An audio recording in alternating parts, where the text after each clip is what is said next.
Hello, welcome back to the interface. My name's Alex, and today we're going to look at the infotainment system on the Nissan Juke for 2025. Now, this has got quite a good infotainment screen, really. It's 12.3 inches and supports wireless Apple CarPlay and wireless Android Auto. So we're going to go through all the features now. Now, on the main screen, we do have a few shortcuts. We've got the media that's playing, we've got a connection to your phone, the map of where you are, as well as another few screens. We've got the main screen here, we've got some other shortcuts there as well, and the clock as well. So everything is pretty in a nice sort of layout. We've got all apps as well. Now, on the physical unit itself, we have got some physical shortcut buttons. There's a mode here for turning it into night mode or full brightness, skip tracks backwards, skip tracks forwards, the camera, so the 360-degree camera system, which works quite well, as well as the volume as well for the media, and you can turn the audio off. Let's go back to the main screen. On this side, we have got some software shortcut buttons. We've got a notifications tray, the home button, a shortcut to the map as well. That's going to take you to the built-in Nissan maps. We've got music. In this case, it's the radio. We've got a shortcut to CarPlay as well. And also, we've got the All Apps section as well, which works quite well. In the top left-hand corner, we have got the time, the battery on your phone, the signal on your phone, whether or not the connected services are connected for Nissan, as well as a settings button. So click here and we have got the radio. Click here, it does take you to your phone, whether or not that's CarPlay, so it takes you to the phone app on your phone. We've got the map as well. Let's go through the map first then. So this is okay, to be honest. It works all right. We've got the media in the top left-hand corner, shows you what's playing. We've got the heading here, so the compass, you can recenter everything. We've got previous destinations, you've got search points of interest, addresses, you can say go home, other destinations, coffee shops, restaurants, parking, petrol stations. If you've got the Nissan Aria, this will show EV charging stations as well, then public transport and various things like that. At the bottom here, we have got some shortcuts, so traffic information, we've got traffic information settings, we've got premium traffic, we have got, you can put a work location in there if you want to, as well as petrol stations, and then restaurants as well, and you can zoom in okay. We've got pinch to zoom as well, which works pretty okay. So on this side we have got the weather. So it says we're in Droitwich, you've got the weather communication is turned on. I'd imagine the SIM card in the car isn't quite set up right. We have got all apps. So we've got a few apps in here. We've got notifications. So no notifications yet. NissanConnect services. So the Nissan does have an app that you can use, but there's also Call Nissan Assistance, favorite channels, information channels, and history. NissanConnect services app, that's what I just mentioned, and you can download that and get access to your car and various settings on there. We've got downloaded apps as well. So we've got Alexa and app settings. App settings, it's just information in there. And Alexa, last time I tried to use this, it didn't actually work. So to get started, you have to sign into your account, I'm not sure. But as I said, the last time I tried this on a Nissan vehicle, it didn't work, mainly to do with the SIM card, I believe.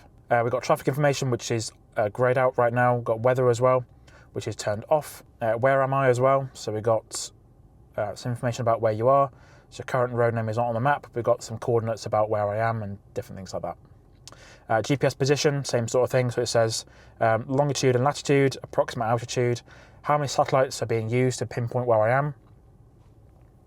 And then system information, so it should show you what version of software everything's on. So it says, whatever version that is. And then license information, so probably TomTom for the maps and various things like that, all of which is all in there. And a smartphone projection settings, so Apple CarPlay or Android Auto if you want to go into that. So that's all the apps. We've got connections, so this is going to be just monitoring and sort of managing what connections the car has, so either Bluetooth, CarPlay, Android Auto or Wi-Fi. You can see my iPhone is connected there, and you can launch various things if you want to. And then we have got the clock here as well. So got on-screen clock mode, and how that is all set up as well. So settings for the vehicle itself, we've got connections, phone, navigation, sound, system update, clock, customized menus, and system settings, NissanConnect services, camera, and apps. So let's look at connections. That's probably the same thing. Yeah, just managing what things are on the car. There is also Wi-Fi, and you can connect to that as well. Got the phone, I've got navigation, so let's look at navigation settings. There's got like map settings and orientations and fuel prices and different things like that. Routing preferences, The voice guidance, you can reset everything if you want to as well. Got sound and tones. This car does actually have a Bose sound system, so you can manage that in here too. It's got Bose Personal Plus, and you can change how much is going to be surround sound essentially.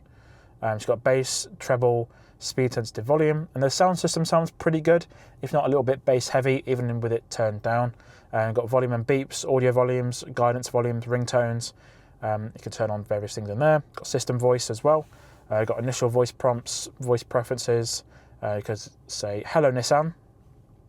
Say a command. What's the weather like today?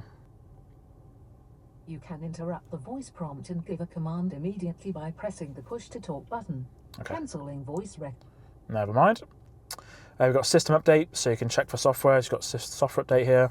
Start software update. Check for an update. There's no internet connection. This car doesn't have the SIM card set up, I believe, in that case. More version information here. Got map update. Update via Wi-Fi via USB. Got the clock. Same sort of settings we looked at earlier.